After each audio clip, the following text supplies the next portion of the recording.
Ce matin, je regardais la vallée et les nuages blancs montaient. Et la beauté m'a estomaqué tellement. La nature est belle. Je suis de retour chez moi en Cévennes. Et vraiment, ce lieu me porte et me ravit.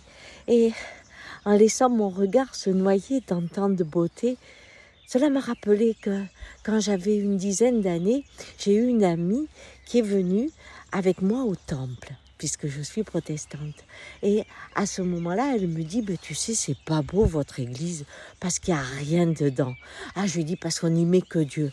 Oh, elle me dit, moi, j'aimerais pas venir au culte, parce que quand je m'ennuie, tu vois, dans les églises, il y a les vitraux, il y a des tableaux, alors je rêve, je pars dans ces couleurs et c'est top. Alors, évidemment, pendant des années, j'ai visité des tas d'églises et vraiment des monuments magnifiques, des beautés à l'intérieur qui étaient superbes, jusqu'au jour où, en les regardant, je me suis dit, mais en fait, ce que j'admire le plus, c'est la main de l'homme. Et quand je rentre dans une église, c'est le travail de l'architecte qui l'a construit avec toute la magie qui va dedans, de celui qui a fait les vitraux. Bref, partout où je pose mes yeux, c'est la main de l'homme. Et ce matin, j'ai compris le voyage que j'avais fait à travers ma vie.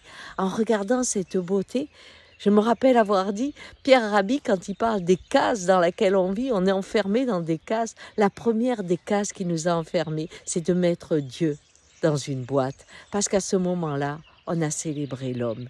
Car quand vous allez dans la beauté de la forêt, d'une cascade immense, d'un lever de soleil ou d'un coucher, quand vous rentrez dans cet infini vivant, ce jour-là, vous savez que Dieu est présent. Et c'est dans la beauté qu'il se révèle, pas dans une case où est seulement enfermé le verbe, les mots de l'homme qui célèbre sa gloire à chaque instant.